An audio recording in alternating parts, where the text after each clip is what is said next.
Hello, everyone, and welcome into another edition of the GSMC College Football Podcast, brought to you by the GSMC Sports Network. I'm your host, as always, Tommy Brzee. It is Wednesday, November 13th around here, and we have a great show for you today. We're going to start talking about those CFP rankings that came out yesterday. We'll break down the rankings, we'll break down the bracket, and I'll give a couple of takeaways from the first couple of weeks of the way the committee seems to be thinking, at least as of right now. Then we'll get into a little bit of a big game breakdown. Pitt and Clemson, a huge game in the ACC. A downright elimination game in that conference. We'll break it down on today's show. Then we'll get into the upset alert previews in the SEC. I wanted to get into Texas at Arkansas, as well as LSU heading over to Florida. Both teams really trying to get that win, and if they don't, I think both of them are out of the CFP race. Then we'll get into the upset alerts all around the country. We have Notre Dame, SMU, Oregon, and a couple others that are definitely in a little bit of a precarious spot going into this week. And then we'll finish it off. We'll get into some questions as we head into this week, including, are there a number of teams that can get knocked out of the CFP race this year, and what are those teams to be watching for this week? But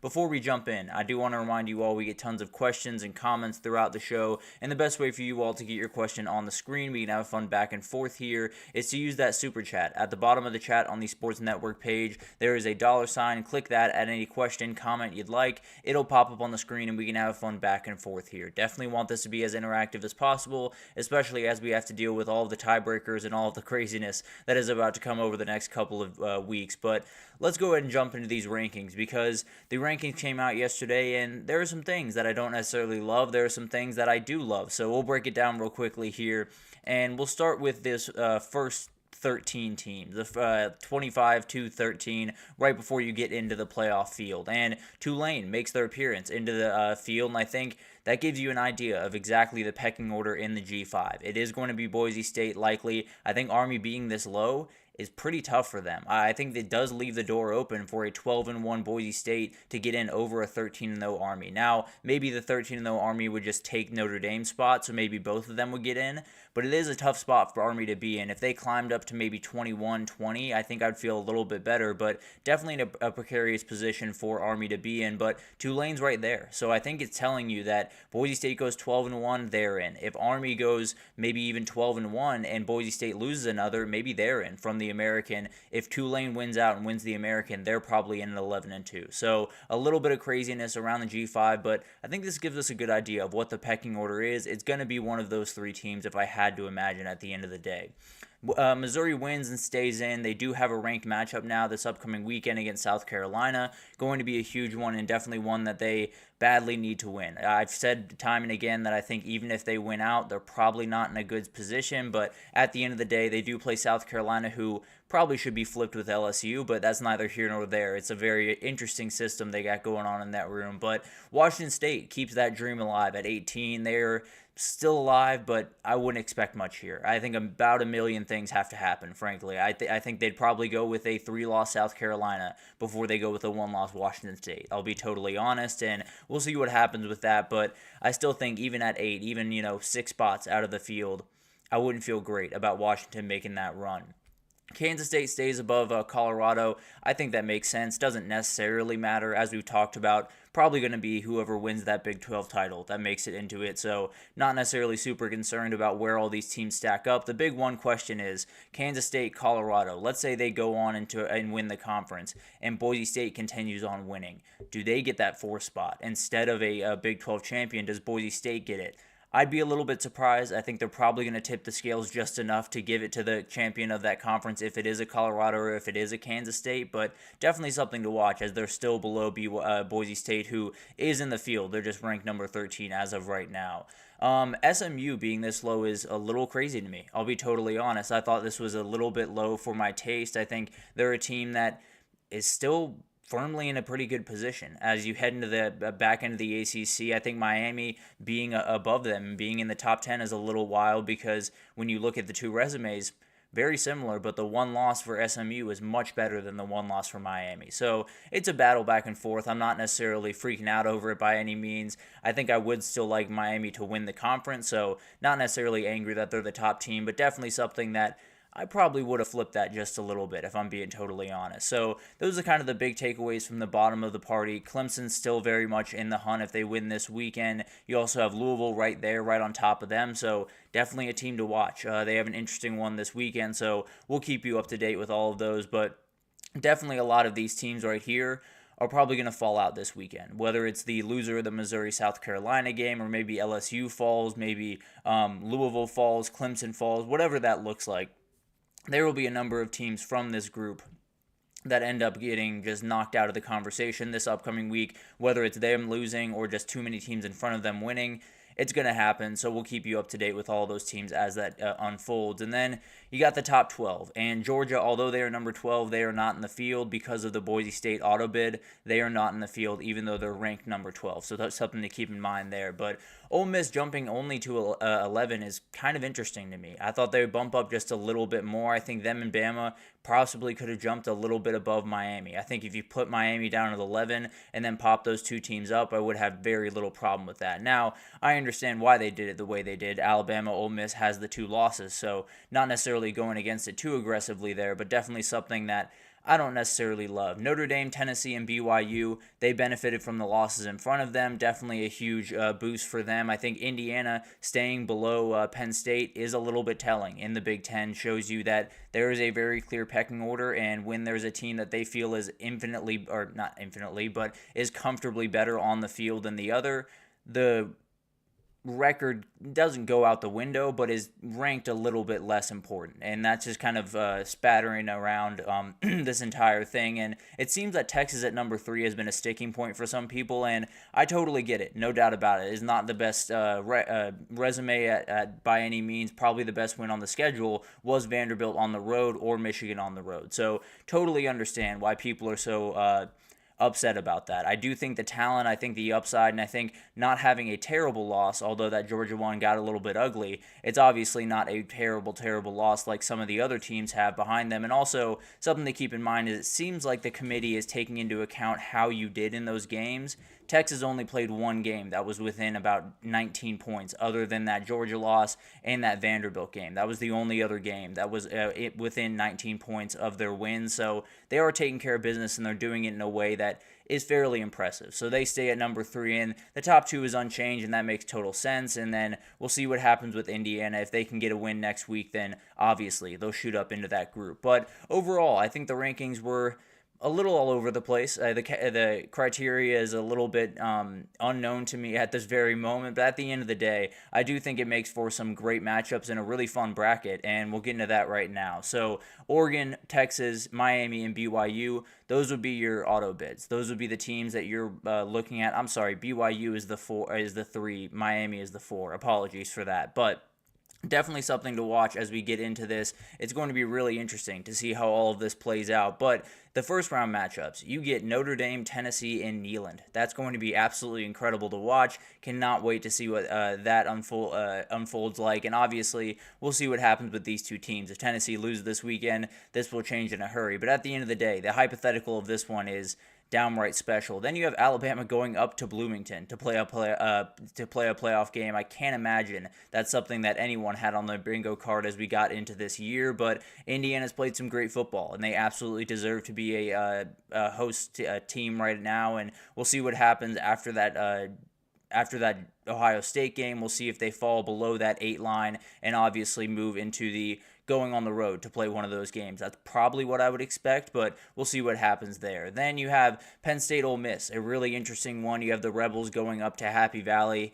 Going to be a fascinating one to watch, no doubt about that. Ole Miss would technically have probably the athleticism, the playmakers on the outside that would be really special to watch.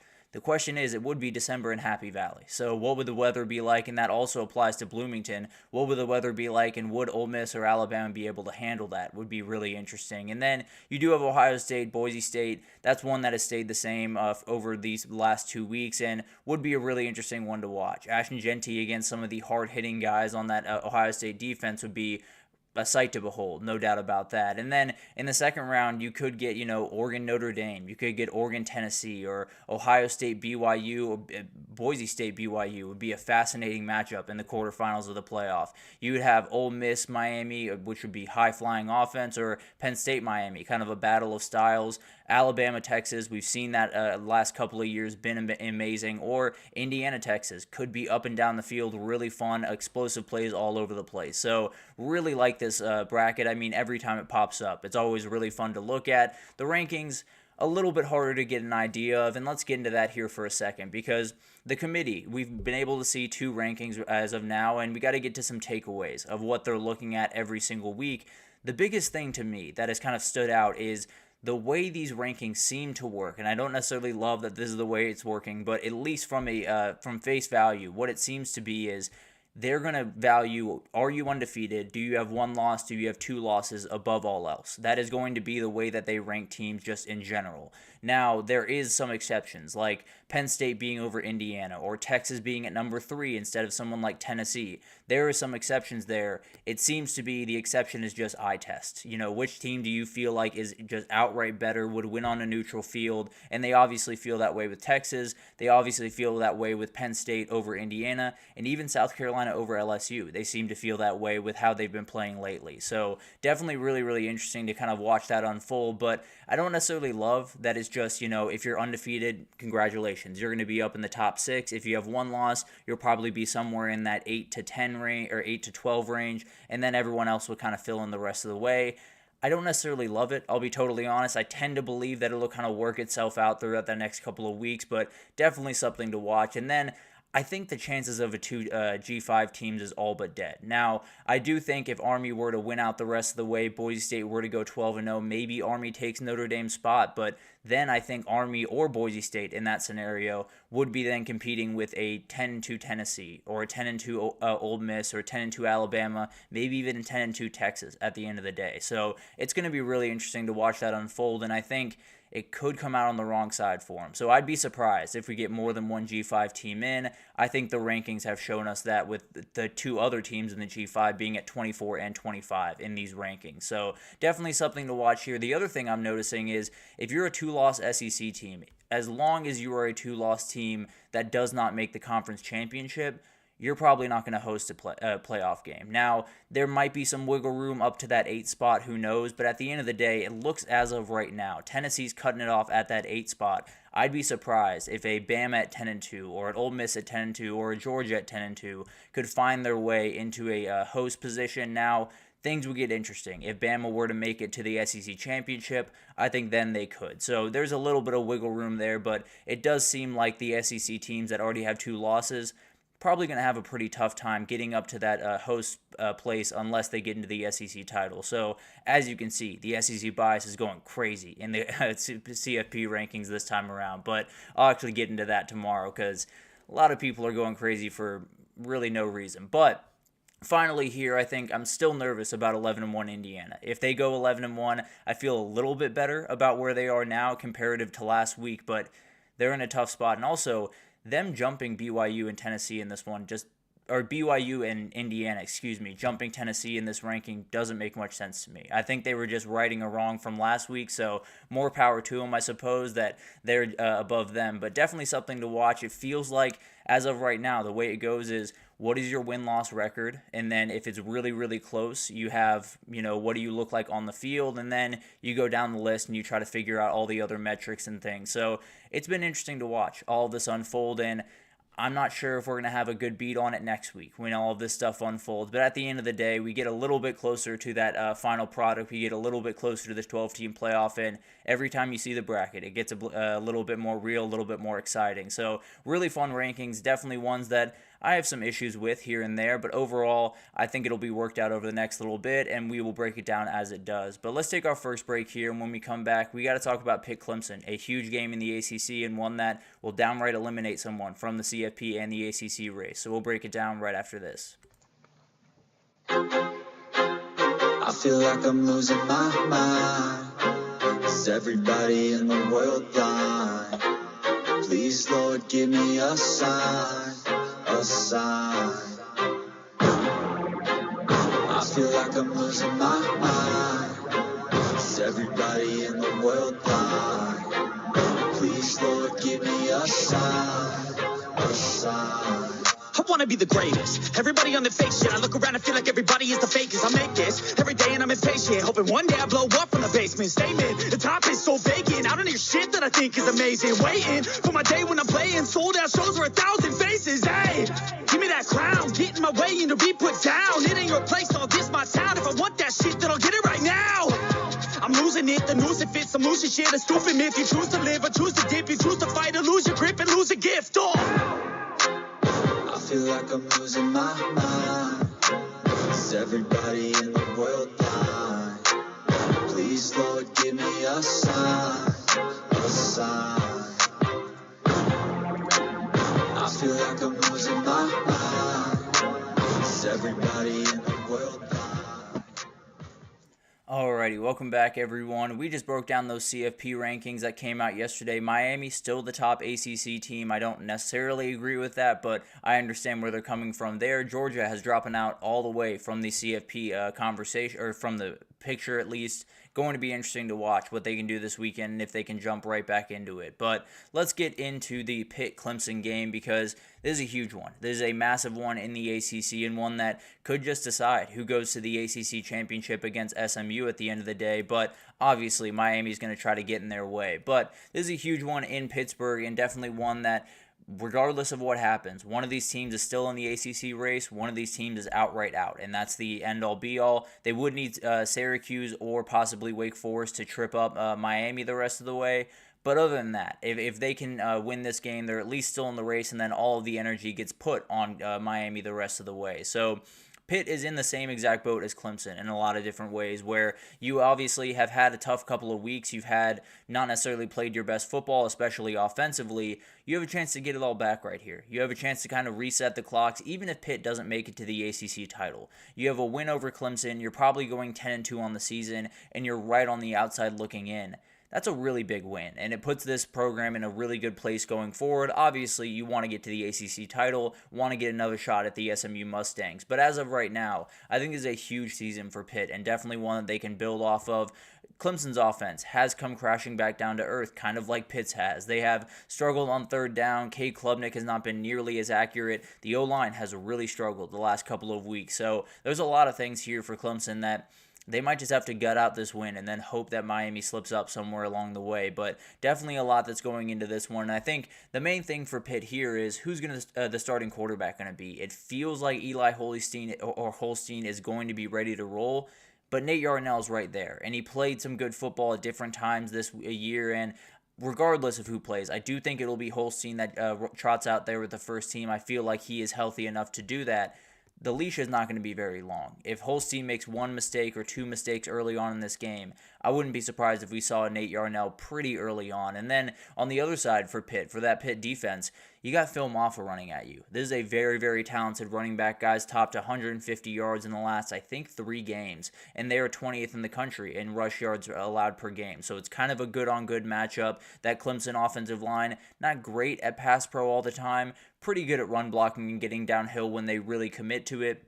Going to be interesting to watch, and if they can't get the run game going, if Phil Maffa is held under 50 yards, 60 yards in this game, and a lot is put on Cade Klubnik's shoulders, there's probably mistakes on the way. That is something that has happened to Cade pretty much throughout his career, and it's definitely something that could really affect him in this game because this is one of those games where it feels like only a couple of mistakes or a couple of 50-50 plays could totally decide this thing. And then for Clemson, I think this is a huge game regardless of the ACC implications. Let's say you win this game, but Miami wins the rest of the way and they're in the ACC title.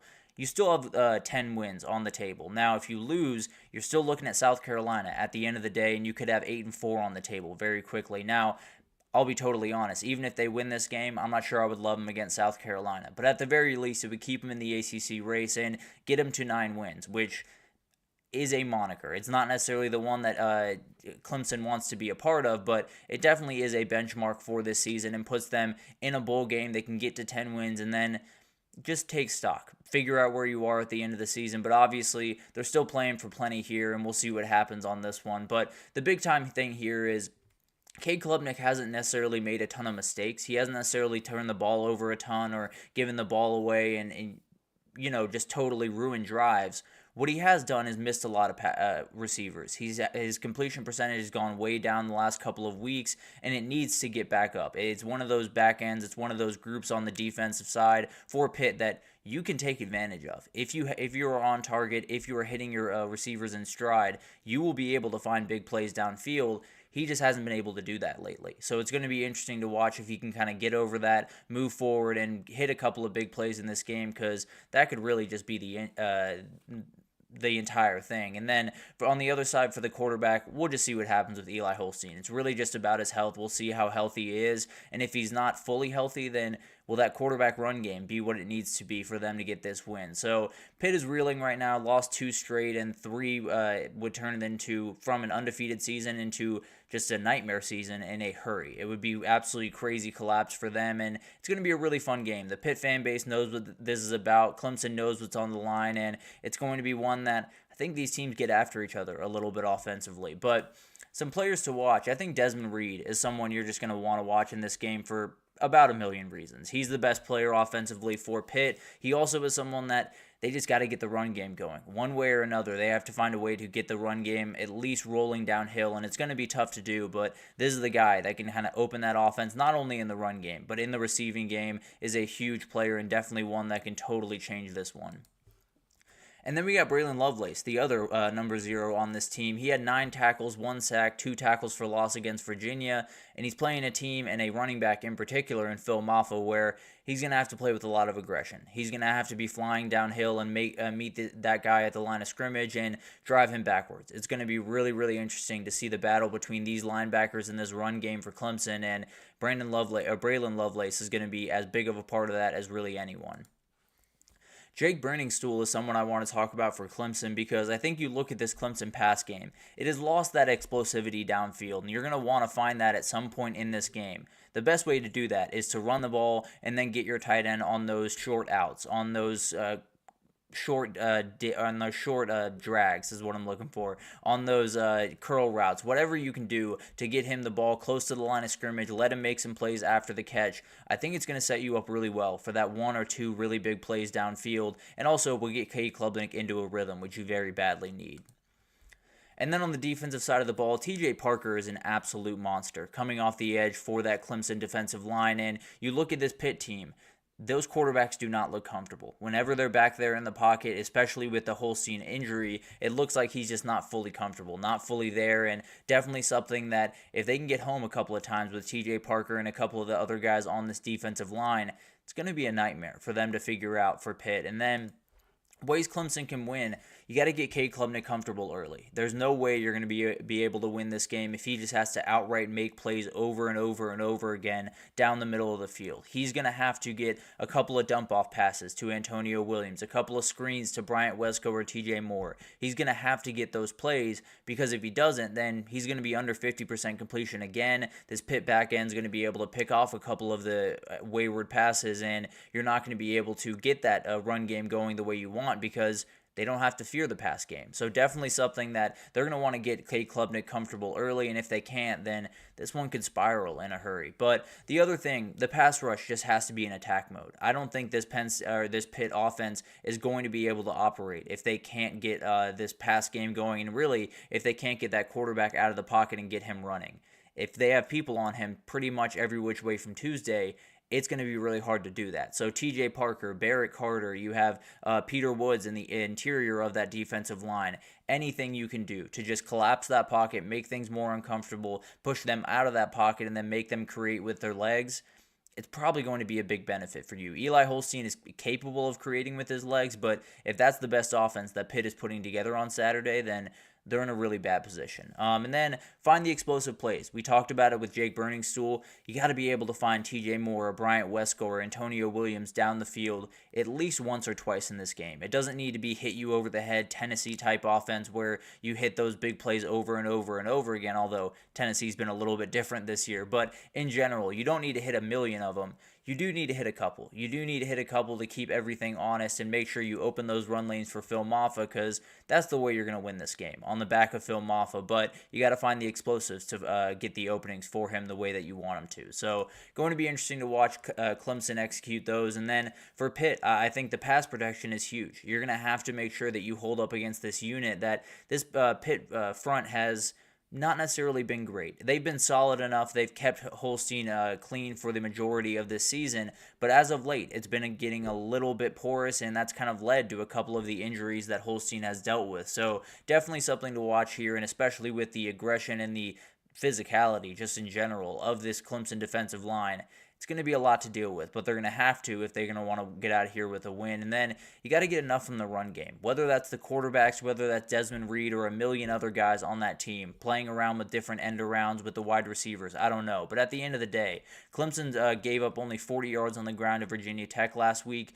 It's a really good running football team. So if Pitt cannot get that going, if they can't get Desmond Reed going, if they can't get Holstein on a couple of read options or whatever, it's going to be a really long day, and they can't just outright step back and pass the ball the entire time because, as we talked about, that pass rush is going to get after him in a hurry. And then, finally, confuse Cade Klubnik. He is one of those quarterbacks that felt like he was really hitting his stride, felt like he was doing a lot of great things.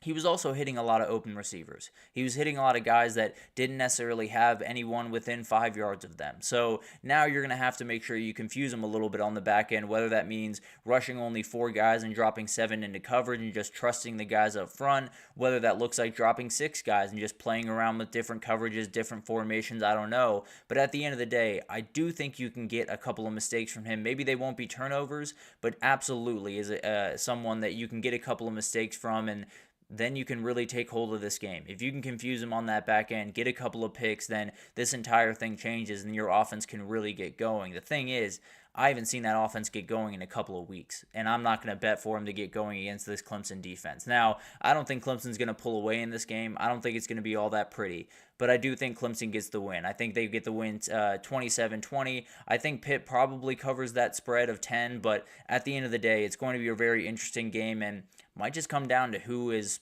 a little bit more mentally ready for this one. Both these teams have kind of been beaten down over the last couple of weeks, and they're looking for a big bounce back. This would be the place to get it. So we'll see what happens there, and definitely one of those teams is going home, proverbially going home in the CFP race, and one of those teams is going on and putting all of the pressure on Miami the rest of the way. So going to be really interesting to watch. I think Clemson probably needs that win a little bit more than Pitt, but definitely will be interesting to watch how all of that unfolds. But we'll break it down, obviously, on next week's show when it all wraps up. But let's take our second break here. And when we come back, we got to talk about a couple of upset alerts in the SEC. Texas heads over to Arkansas for a little bit of a rivalry there, and then LSU to Florida for a team that in Florida that just begging for a win. So we'll break it down right after this. Looking for your daily fix of sports talk without having to pay for it? GSMC Sports Network is available on YouTube. Just search GSMC Sports Network. Get your fix of daily sports talk shows on YouTube, absolutely free. NFL, college football, NBA, MLB, MMA, UFC, fantasy football, and so much more. GSMC Sports Network has shows running all day long, with new sports shows starting every 2 hours. Just like on your favorite cable sports channel, except GSMC Sports Network is absolutely free. Just search GSMC Sports Network on YouTube to catch one of your new favorite shows, like the GSMC College Football Podcast, Chip Shot Football Podcast, Hoops and Heels Women's Sports Podcast, GSMC Basketball Podcast, and so many more. Check it out for yourself. GSMC Sports Network, now available on YouTube absolutely free. Search GSMC Sports Network on YouTube right now. Alrighty, welcome back, everyone. We just talked about that huge game in the ACC, Pitt and Clemson, one of those games that we're getting close to the end of the season. We're going to see quite a few elimination games around here. And also, I do want to apologize for the title. I've been trying to update it the entire show, and I do not know why it's not going up. I promise you, we are talking college football in here, and we will continue to do that. But let's get into these SEC upset alerts, because we got Texas heading over to Arkansas. We have LSU going on the road to Florida.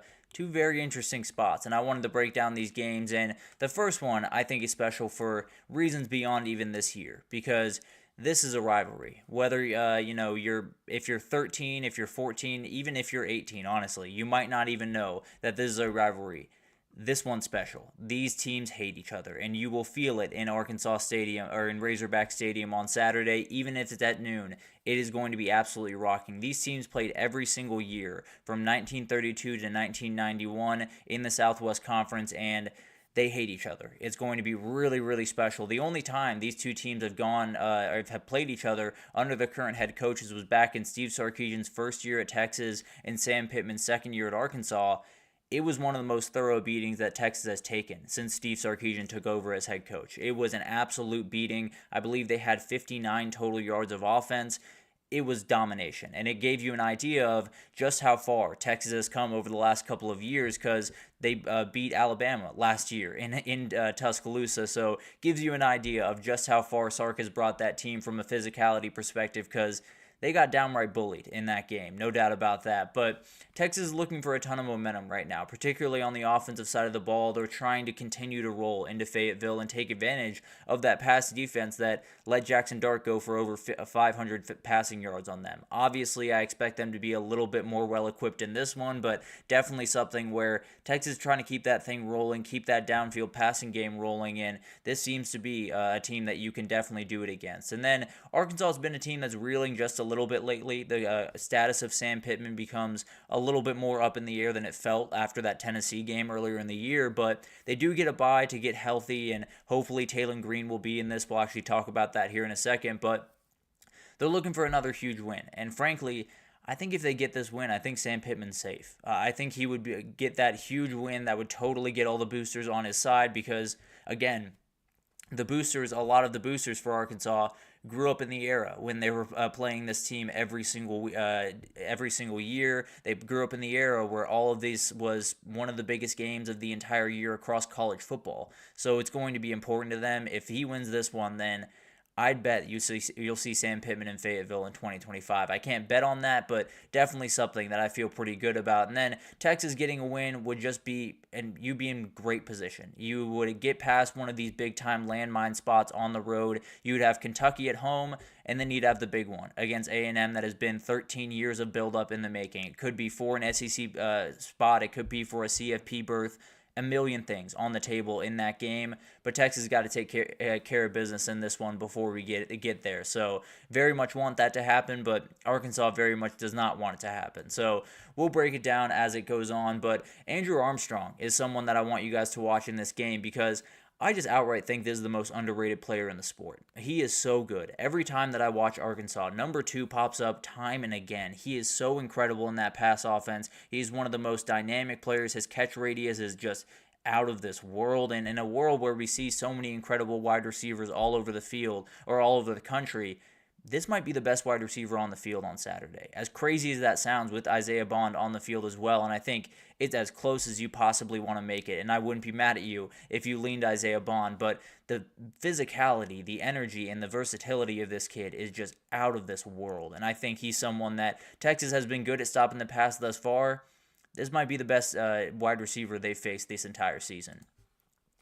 And then you got TJ Metcalf on the back end of that defense, and we talked about it. Texas wants to get that pass game going. They want to push the ball downfield. This guy's a turnover machine. He's very, very good at hunting the ball. He has 3 picks on the season, has a forced fumble. He's one of those guys that absolutely can change this game on a dime. And if we watch this game, I think objectively everyone says they're probably going to need a couple of turnovers to get this one done. Quinn Ewers has been prone to giving away the ball a couple of times during that stretch where it seemed like he was a little bit less healthy, but still the opening is there to be had. TJ Metcalf's probably the guy to watch for that. Then DeAndre Moore is the guy I want to talk about, and he's someone that really struggled last week. He had 2 drops. One wasn't quite as bad of a drop as the other one. There was one drop over the middle of the field that he just outright should have caught. There was another one in the end zone that a little bit tougher. Not nearly as mad about at him for that one, but I think it just I'm betting on him. I'm betting on the person behind the pads because I think he is just itching to get back on the field. He's a very, very talented, very fast, and kind of the leader of that wide receiver room in a lot of ways because he's been at Texas for quite some time, and he's such an important player on that team. He does everything. He does that Jordan Whittington role from the past year where he's going to do all the blocking. He's going to do all the tough work, and I think he really wants to get back out there on that field and make a couple of big plays, and I expect him to, if I'm being totally honest. And then you got Michael Taft on the back end of that Texas defense. If you have not watched this kid, go ahead and do yourself a favor and watch him because he is so much fun. He flies around the field. He plays with reckless abandonment. He is as cool of a player as there is across the country. And I think when you come into a game where you have a mobile quarterback, you're going to need someone from the safety level to come down and be able to help and run support. It's exactly what this kid does, and he comes with a vengeance. But some keys to the game, a reignited rivalry. Obviously, that's going to play a role in this one. This is a coach in Sam Pittman that absolutely loves everything Arkansas. For Steve Sarkisian, a little bit newer to the Texas world, but absolutely loves that university, understands the history of this game, and on top of all of that, the fans in the crowd, a lot of them understand what this one's about, and it's going to be really, really special, and that place is going to be rocking. I don't care if it was noon or 2 a.m. or in the middle of a pasture field at 5 a.m. They're going to be loud, they're going to be there, and it's going to be incredible to watch this one get reignited. And then the Texas line of scrimmage play is going to be interesting to watch for me. The O-line has struggled as recent, and when you look at that Arkansas-Tennessee game, that was kind of what they did well. They got after Nico Iamaleava. They forced him to make some mistakes and definitely had that downfield passing game really struggling in that one. And Travaris Jackson deserves a ton of respect for that as well. But it's definitely going to be huge for Texas to get that run game going. They did a good job late in that game against Florida. I bet you see a little bit more Jarrett Gibson in that aggressive run game in this one as well. But finally, Taylon Green's status is huge. They got a bye week to get him a little bit more healthy. How healthy is he is really the thing I'm coming down to. I think he will go. I don't think it'll be Malachi Singleton. If it is, then give me Texas and give me them by a lot. But at the end of the day, if Taylon Green does go, if he's at 80%, is that enough for him to push them with his legs? If he's at 90%, is that enough? If he's at 100, you feel great going into this. But what is his percentage level and how much do you need to get that run game going the way that you want it to? I'm going to go Texas in this one. I really can't think of a reason why Arkansas is going to be able to get this one done unless they're able to totally stifle this Texas offense the way that it had been in a couple of other games. There's a world where that happens. I think Arkansas is a little bit tapped out on the season. I'll be totally honest with you. And I think Texas is kind of surging. I expect to see a pretty comfortable performance. Maybe Arkansas scores a late touchdown to make it a little bit closer, but I think Texas gets a pretty comfortable win and continues on their way. And then we got a huge one in the swamp that is going to be very fascinating to watch because you have an LSU team that is still in the conference mix. As crazy as that sounds, what they need is they need to win out the rest of the way, obviously. Then they need Georgia to win this weekend. Then they need South Carolina and Arkansas to knock off Missouri to finish off the year. If they get all of those things, which sounds a little bit far-fetched, but South Carolina's favored over Missouri this week. Georgia's favored over Tennessee. So it could just be going to the very end of the year for this one. But LSU's got to take care of business in Gainesville first, obviously. But I know that it's going to be really, really interesting to watch all of this kind of unfold. And I think one of the biggest things here as we get into this game is DJ Lagway. Is he a go? How close to 100% is he? Kind of like the Taylon Green thing. They're going to need his legs to win this game. We've shown that LSU cannot necessarily handle that part of an offense.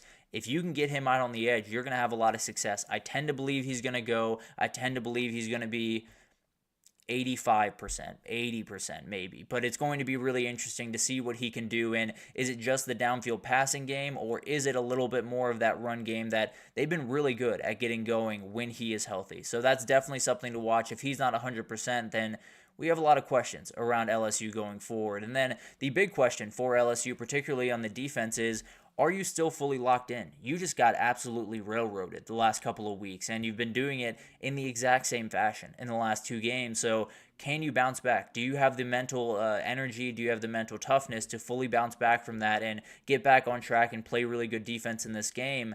Maybe not. Maybe they're a team that's just going to sputter at the end of the year, end 9-3, 8-4. Wow, end 8-4, and be very disappointed about the end of the season. And then for Florida, they need this win about as badly as anyone in the country, because if they want to get to bowl eligibility, you at least need a win before that Florida State game, because I tend to believe they're going to beat Florida State. I think everyone probably believes they're going to beat Florida State right about now, but you need to get there because if you don't, then the next 9 months, really, for Billy Napier is going to be just a nightmare. And he's going to have to deal with a million different things while the fans come after him every which way from Tuesday. But a couple of players to watch in this one. Chimere Dike has become a huge player for this Florida offense, especially with Elijah Badger and Trey Wilson out. I don't think Trey Wilson's coming back. I'll just leave it at that for the time being. But he had 5 catches, 95 yards last week against Texas. He's a huge player and definitely someone, regardless of who the quarterback is, they're going to need a little bit of a downfield passing game, and this is a guy that absolutely can do that along with Aiden Mizell, another wide receiver there. But Triquez Bridges is someone on the back end of this defense that I think will be fun to watch in this one because Florida does like to play a little bit more of that zone coverage, a little bit more of that sit back and let your athletic, long defensive line go to work. It's going to be interesting to see what Triquez Bridges can do in this one. He is a little bit of a ball hawk, loves to get those picks, and Garrett Nussmeier can leave the ball up in the air just a little bit too long at times. Maybe that's the moment that Triquez Bridges picks one off and totally changes this game for Florida and really the season for Florida in a lot of ways. Aaron Anderson is the guy I want to watch. I want you guys to watch, or I will be watching for LSU this upcoming weekend because when you look back at that Florida-Texas game, they really struggled with that speed, and Texas has probably more of it than just about anyone in the country. But at the end of the day, Aaron Anderson can do a lot of the things that Isaiah Bond can do. He can do a lot of the things that Silas Bolden, that Matthew Golden can do, and he's a very, very dangerous player. So maybe it's just a screen pass that goes 70 yards because Florida can't wrap him up on one. Definitely something to watch in this one, and I think he could just be a spark plug for this offense. And then Braden Swinson, he has become one of the best edge rushers in the entire conference. And I think when you look at this Florida offense, regardless of if DJ's on the field or if DJ's not on the field, you're going to want to get after the quarterback. DJ can obviously make you hurt a little bit more with his legs, so maybe you'll have to be a little bit more disciplined on the edge if he's in the game just to make sure he doesn't get around. But then if it is Aiden Warner, I was blanking on his name there for a second. If it is Aiden Warner, go after him. Just absolutely be on attack mode. Make this guy worried. Make this guy think more than he has to. And definitely you will be able to win this game. So I think they're going to come after him. And I think Braden Swinson is going to be at the very top of that. And then the LSU toughness is something that I'm very interested in here. And it's not to say that I think LSU is going to quit or anything like that. But they did just lose 2 straight by a combined 44 points. The defense is right back to where it looked like it was last year. There's a lot of fans that are very worried about the future of this program with Brian Kelly at the helm.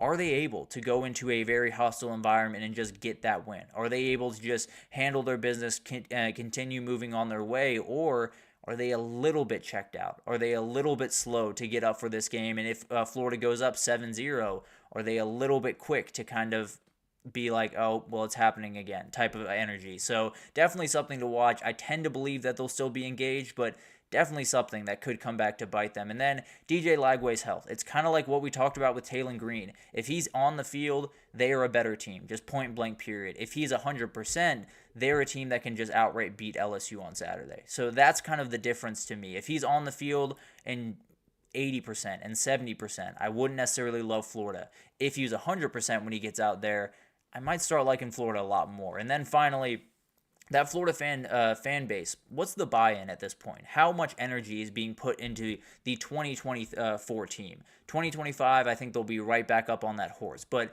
just the question becomes, if LSU goes up early in this one, they score a quick touchdown, maybe get a stop, and then go up 14-0. Is there any juice left in that stadium? We saw it in week 1 when they played Miami. It got out of there in a hurry because they were worried about what this team had. They were worried about the future of this team in that season, and now you're worried about the future beyond this season. So I wonder if LSU gets up 10-0, 14-0 early on in this game, does that place go quiet and just never get loud again? It's going to be something to watch, but I do think this one's going to be close. I just can't pick against LSU. I think LSU gets it done. I think they get it done by about 7 points. Frankly, I really flirted with putting Florida at 24, putting Florida at 20, even putting him at 28. I really flirted with possibly Florida winning this game because I think it's a really sketchy one. I think Florida is just as desperate as ever, and if that team's going to fight the way that they have in the last couple of weeks, I would not count them out of anything. So going to be an awesome couple of games, and definitely some games that if Texas were to lose, if LSU were to lose, we got a lot of questions to answer. I'll just put it that way. But let's take our third break here, and when we come back, we got some upset alerts all around the country that I want to break down for you. We got 6 here, including Notre Dame, SMU, Oregon, all on some upset alerts going into this week. So we'll break it down right after this.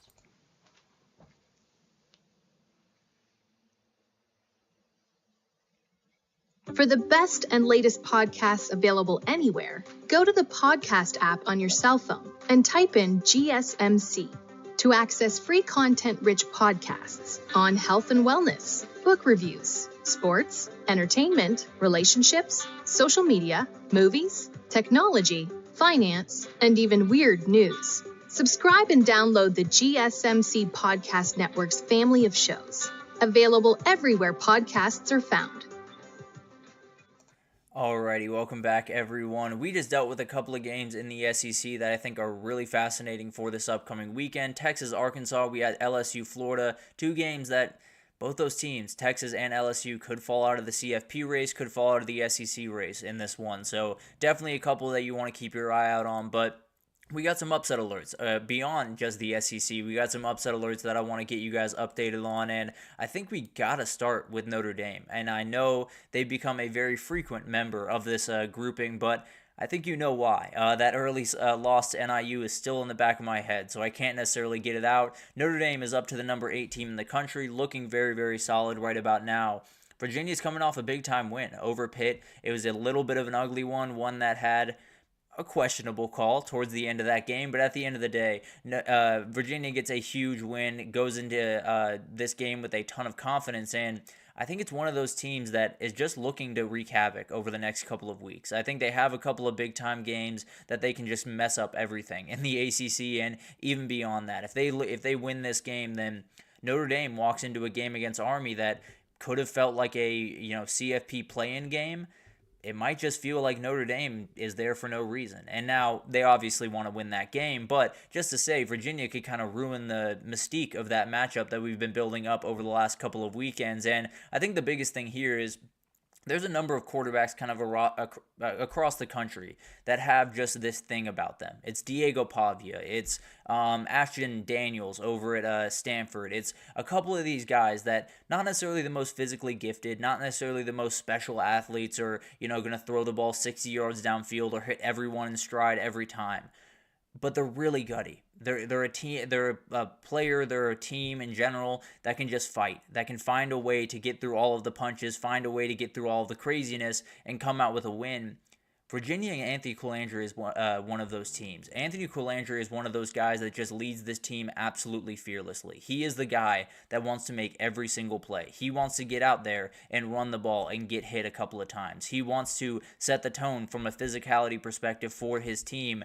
And that's not common for a quarterback. You'll look around the country, you'll see a couple other guys, but at the end of the day, that's the type of guy that can lead you into this stadium, lead you in against a top 10 team and not flinch. And that's kind of the biggest thing here. You need your leaders to not flinch. That's exactly what Diego Pavia did against Alabama. That's exactly what a number of people, Joey Aguilar, even last year, did it when he walked into Texas A&M. That's another gritty guy. That's a guy that is not going to be denied, that is going to just drag his team to a better performance than they would have usually had. So there's going to be a lot of things that go into this game, and frankly, Virginia's probably going to need a couple of takeaways to get into this game and to really get this win. But all that being said, they feel like that team. They feel like a team that can go into a place that they have no business winning in, that they probably shouldn't even be in the conversation in, and they find a way to get it done. So I think it's going to be a really sketchy game. I wouldn't necessarily be too concerned about Notre Dame losing it outright. I'd be pretty concerned about this one being close in the fourth quarter. So I'll put a 1 out of 5 on the upset meter, but it being close would be definitely a little bit higher on that upset meter. Definitely something to watch, and if Virginia wins it, all that mystique around the Army-Notre Dame matchup kind of fades just a little bit. But moving forward, we got SMU, the team that fell a little bit in the rankings this past weekend, even though I don't think they should have, but that's beside the point. They do get Boston College at home this upcoming weekend, and it's going to be really interesting to watch this unfold, mainly because of the dynamics around SMU right now. You're at the top of the ACC. You are alone at the top of the ACC in your very first year there. That is an energy they have not faced in quite some time. Obviously, they were very good in the American. This is a totally different ball game, and it's going to be really interesting to watch what they can do just from a mental perspective as they head into this game. And Thomas Castellanos did leave the game last week, and sounds like he might have left the program. We'll get into that over the next couple of days because it might just be the last time you see Thomas Castellanos in a Boston College jersey because he seemed very frustrated by getting benched for Grayson James last week. But at the end of the day, Grayson James did a good job when he came into the game, but the run game was really what got them that win. It was absolutely dominating against Syracuse, and if they can get it going in this one, it's exactly what you want to do against SMU. Keep that defense or keep that offense on the sideline, make sure you can run the ball, wear them down, and then make sure you're in the fourth quarter with a one-score game. That's all you can really do if you're Boston College, and they've been really good at doing that pretty much all year. Regardless of the team they're playing, even when they probably should blow out that team, they're very good at keeping games close, and it's going to be really interesting to watch that unfold. I think it's going to be a little bit low scoring, but SMU's in a spot that they just haven't faced before, and they're facing a dangerous team that can absolutely keep this one close, absolutely make it a little bit sketchy for them. I think SMU is pretty safe in this one. I think barring some big-time mistakes that happen for SMU, they're probably in pretty good shape as they go into this one. I would like them to win probably a 2 out of 5 on the upset meter, but one to watch. If you can get that Boston College offense rolling downfield and especially that run game, this thing becomes a little bit more interesting in a hurry. The number one team in the country finds themselves right back on the upset alert meter for me, and this one is a little bit more sketchy than anyone they've faced all year, in my opinion. They head on the road to another big-time Big Ten atmosphere this weekend. Wisconsin's been reeling a little bit and looking for that big-time win that has eluded them and really would help out this entire season. I think there's so much confusion around that program, so much confusion about what Luke Fickell's era is going to be.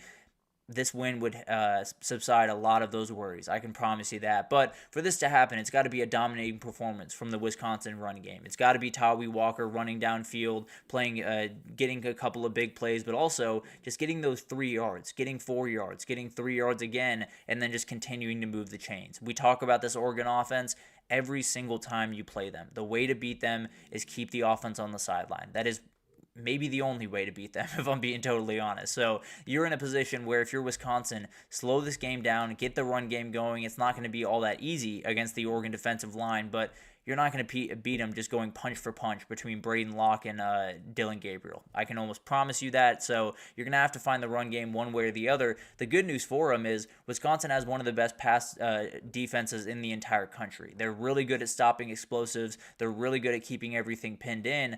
Maybe that's what you need to do. If you can stop the explosives and then the run game is solid for Oregon but not necessarily overwhelming, you could be in a really good position to at least make this one a little bit gross, make it a little bit mucky, and then that's the game that you want. Oregon wants a very clean, up pace, up and down the field type game.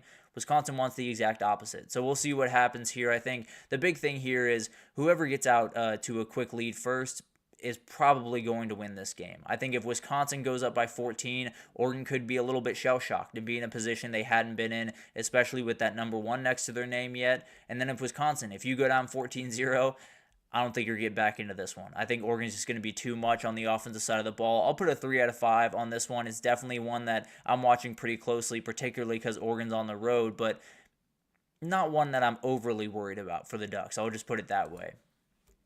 Then we'll get to Colorado, Utah. This is a huge game in so many different ways, and not just, the fact that it is a huge one in the Big 12, but it's a dangerous one for Colorado, and I think the biggest thing here is Colorado has done a great job all year of meeting the physicality of the team that they're playing. Nebraska got them just a little bit early on in the season, but as the season has gone on, as the O-line has gotten better, as the defensive players have gotten better, particularly in interior defensive line, they've been really good about keeping up physically with all of the teams they've played. This will be the most physical team they've played since Nebraska. No doubt about that. They might be even more physical than Nebraska. That is what they do. That is the way they made a living for the last 20 years, really, since Kyle Whittingham took over there. So you're in a position now where you're just going to have to bow up. You're going to have to do the thing that you've been able to do the last couple of weeks. you're probably going to have to do it at a little bit higher of a level this time around. And the Colorado run game is not going to be good in this game. Let's just be totally honest. It hasn't been good against much worse much worse run defenses than Utah. So they're not going to be able to run the ball in this game. Colorado has to be successful passing the ball, has to be successful in pass pro most aggressively, because you have some dudes on that Utah defense. You have Logan Fano. You have a couple of edge rushers that will get after your quarterback and will totally change this game. And it's really the best pass rush they've faced since that KSU game. So you're in a position where that last game you lost was at home to a team that's kind of physical, had the nature that Utah has. The other side of that, obviously, is not nearly as explosive of an offense for Utah than it is for Kansas State. So that gives you a little bit of an upper hand here, puts you in a really good position. They should be able to just out-athlete Utah. They should be able to get the ball out on the edge, let LeJontay Wester, let Travis Hunter make those big-time plays. I'm going to put a 4 out of 5 on this one. I think it's really, really dangerous. It's probably one of the toughest games that they're going to face really all year, just from a physicality perspective, but definitely one that is sketchy at the very least. I think we'll do a full breakdown on this one tomorrow just to give you guys a good idea of the full idea of what I think, because it's going to be a fun one. I will say it's a very sketchy one, but as of right now, I'll keep my pick to myself, at least for the time being. Then you got Cincinnati, Iowa State. Iowa State did fall out of the top 25 after their second consecutive loss. They are favored in this game, though, by 9 points, and it's one of those spots where you're sinking like a rock, you're still alive for the Big 12 race. If that game we just talked about, if Utah is able to beat Colorado, you win this game, you're right back in the driver's seat. You're right back in the position where it just comes down to that Kansas State game that you have at your place. So it's going to be really interesting to watch this unfold. Cincinnati is a very good team when it comes to execution. They find a way to get the ball down the field, kind of play a little bit of a, I don't want to say monotonous, but just kind of an execution-based offense. They don't necessarily do anything aggressive downfield. They don't necessarily stretch you too much, but they make the play that's in front of them. Now, last week, they didn't do much of that. They gave the ball away way too often. Brendan Sorsby probably had the worst game he's had at Cincinnati, so a lot of things do need to be fixed up, but for the majority of the year, they've been really good about that, so I'd expect them to go back to that on Saturday. And I think the other part of this is Iowa State just can't play complementary football. They rolled defensively against Texas Tech but could not score. And last week they were able to score pretty much at will. They couldn't stop anything. So this Iowa State team is very, very hard to pin down. And if Cincinnati can get back on track offensively, they can put up some points on this team. So it's definitely something that they're going to have to be a little bit careful about, and definitely something we will be watching into this one. I think it's a huge worry spot for Iowa State. They've been really sinking like a rock, and I think this is one where Cincinnati could get them. I'll put 4 out of 5 on this one, but definitely one to watch down the stretch of this season.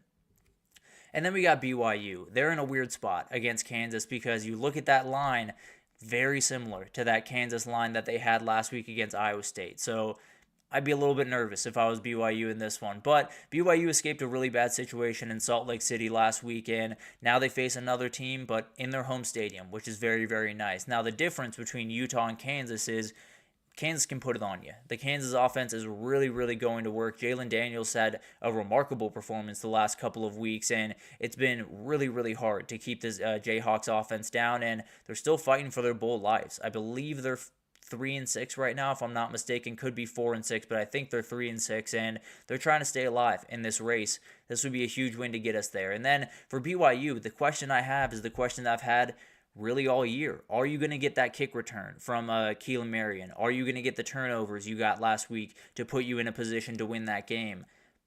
I don't know. It's going to be really, really interesting to watch. They've been great at doing it all year, at forcing turnovers, at making those big plays when they need them. Sometimes it's just a little bit of luck that goes your opposite direction, and then all of that falls apart. So it's going to be interesting to watch that all unfold. And the good news for BYU is here, you can afford a loss and still be right at the top of the Big 12, still be right in the conversation for that Big 12 championship. But as of right now, I'm a little bit worried about this game. This is definitely a 5 out of 5 on the upset meter for me. Definitely one that I'm a little bit worried about, and we'll probably break it down in a little bit more detail tomorrow. So be on the lookout for that, and I'll probably give my official pick on that one tomorrow. But let's take our last break here. When we come back, we got to talk about some questions as we head into this weekend. First, we'll start off just breaking down all of the teams that could be knocked out of the CFP race this upcoming week. So we'll break it down right after this.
Alrighty, welcome back everyone. We just talked about some of the different games that are going on that I'm really worried about the big time team for. Those upset alerts are all over the place this weekend, especially with just those really one but two marquee games in Pitt, Clemson, as well as Georgia, Tennessee. There's quite a few games out there that you're going to want to watch on those side TVs and make sure that you're locked in on, because could totally change up the CFP race down the stretch. But let's get into some Week 12 questions, and the biggest one for me is, and it's one we're probably going to be asking this time next week, who's on the chopping block? As we get into this upcoming week, who is on the chopping block for the CFP? Who are the teams that could fall out of the race this upcoming weekend? And we'll start in the SEC.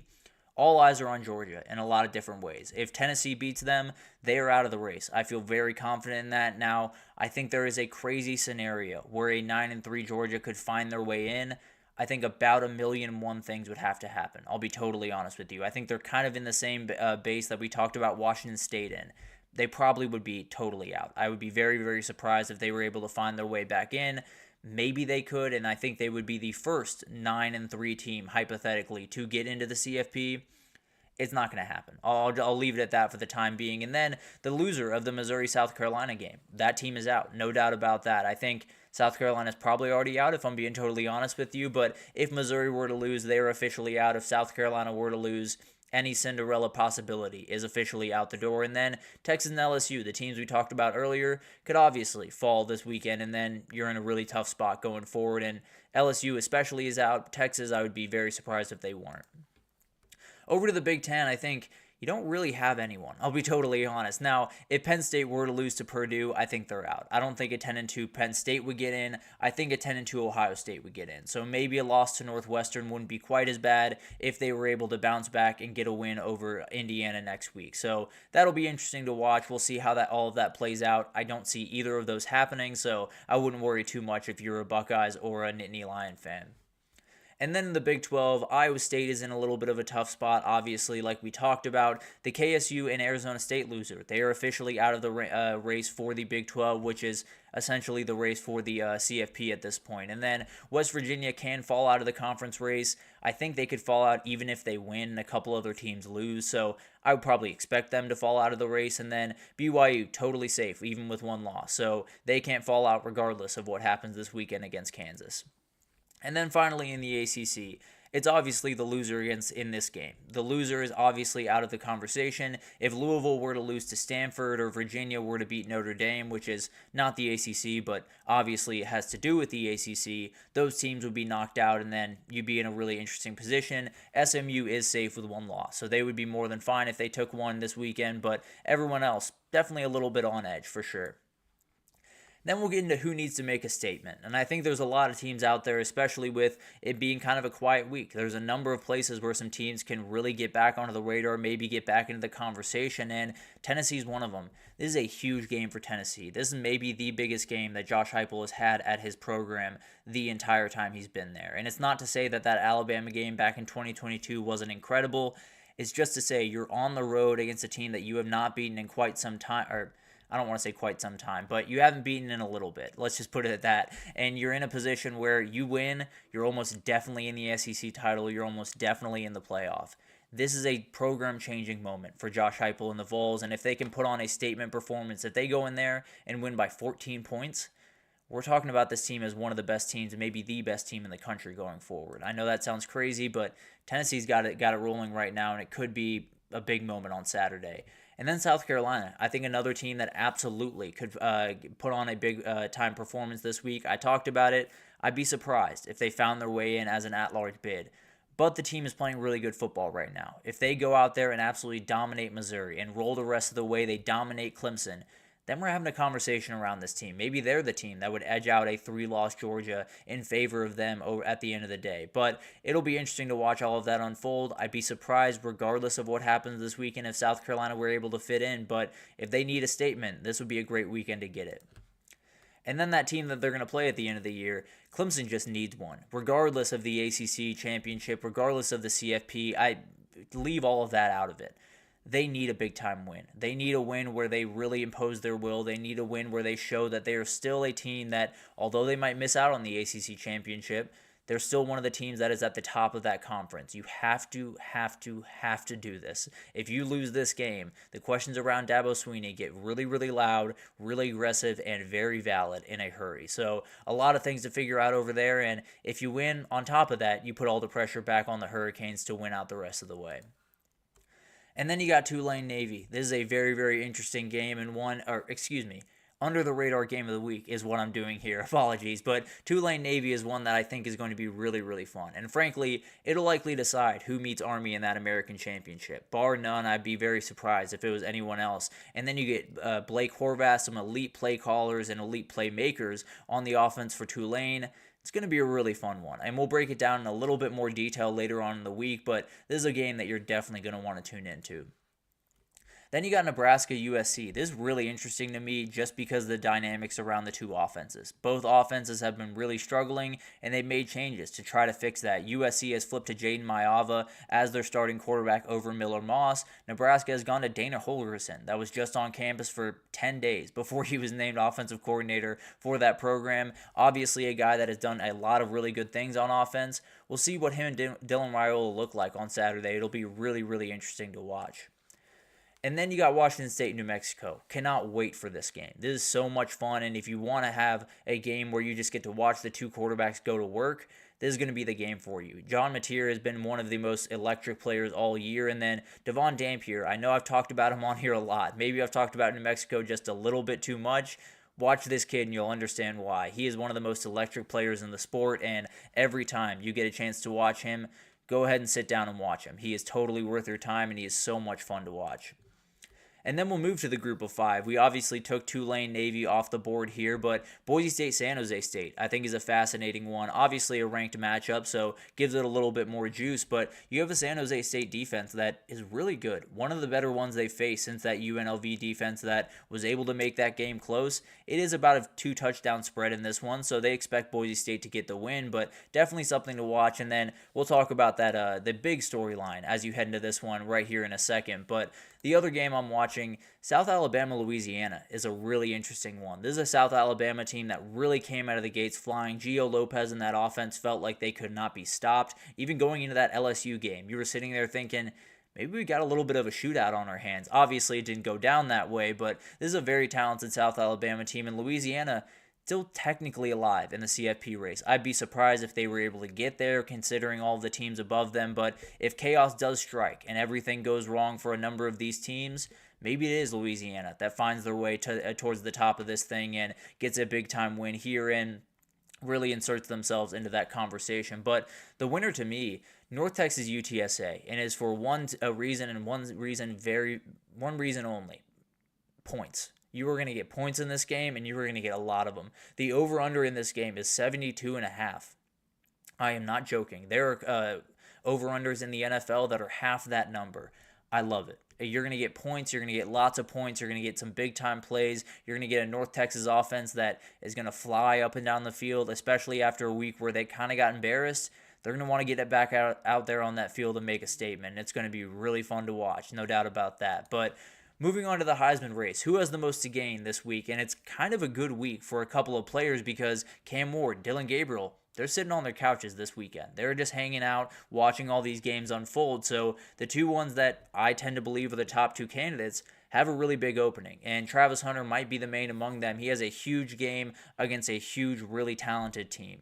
If he walks out there, plays 130 snaps, goes for 125 receiving, and gets a pass breakup or two, the dude is going to cement himself at the very top of that race. I feel very confident in that. I think they've been waiting for that one moment where a couple of players are off, a couple of players aren't playing, and this is the guy on center stage. He's going to be this weekend, and it's going to be really interesting to watch if he can live up to the hype and kind of start to create a little bit of a gap between him and everyone else in that race. And then we got to talk about Ashton Jeanty. I've talked about him a lot, and frankly, I think a lot of people have written him off in this race and saying he can't win it anymore. And I think it's going to be a tall order for him to do, but excuse me, I apologize. But at the end of the day, if he were to put on a show this weekend, if he were to go for 200 yards and 3 touchdowns like he did last week, because somehow that's a routine at this point, but he would totally punch his ticket to NYC. If he was able to do that this weekend, I think he would definitely be one of the 4, and then you just have to figure out the rest of the way, or one of the 3. Who knows how the season finishes. But at the end of the day, it's a huge week for him, and maybe Travis Hunter stumbles a little bit. Maybe they lose that game and he's held under wraps, and you go for 203 touchdowns, things change in a hurry in that race. I'll just leave it at that. We'll see what happens this upcoming weekend. And then finally, the individual matchup of the week is going to be really interesting to watch. And there are a couple of mismatches that I could have picked that are going to be fascinating to watch, like the Georgia O-line against the Tennessee D-line.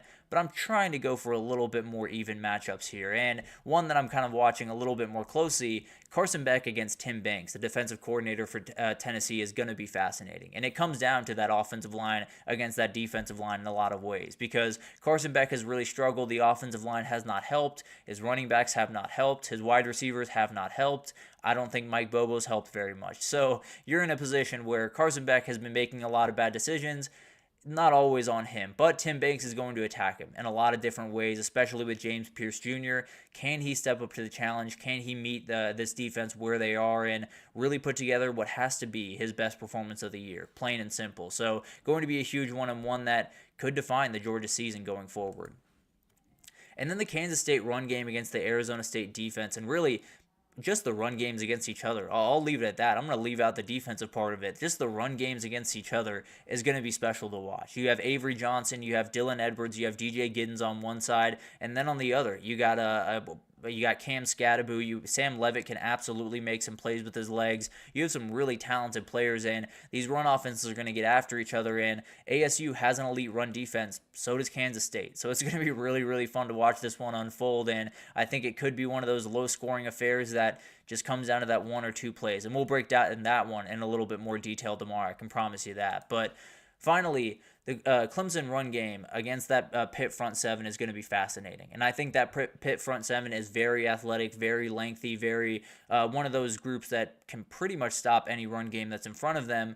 Thing is, Phil Maffa likes to run through people. He is not necessarily someone that is going to try to make you miss and be able to get a couple of tackles for loss. He's going to run through you. He's going to fall forward, and Pitt's just going to have to be able to slow him down and not get worn down throughout this game. So it's going to be really fun to watch, and I think Pitt, one of the better run defenses in the country, they're going to have their hands full in this one. I can almost promise you that. So it's going to be an awesome week. I just cannot wait. Every time we get a little bit closer to this week, I cannot wait even more. But tomorrow, we got some big ones for you. We're going to break down Tennessee, Georgia, a huge game for both those teams. I want to get into Oregon, Wisconsin, as well as South Carolina, Missouri. 2 games that might not jump off the page quite as much, but are really, really interesting. And then we got some Big 12 matchups. I got to break down in Utah, Colorado, as well as Arizona State, Kansas State. We got to break those down because they're going to have a ton to do with what the CFP race is, but we'll get to that tomorrow. For this one, that will do it for this edition of the GSMC College Football Podcast, brought to you by the GSMC Sports Network. Thank you so much for tuning in. We are presented by the GSMC Sports Network.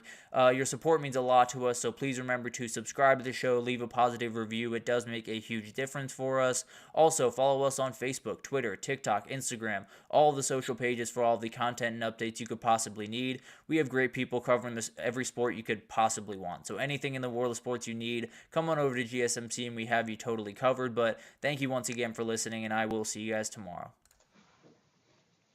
Mm-hmm. Mm-hmm.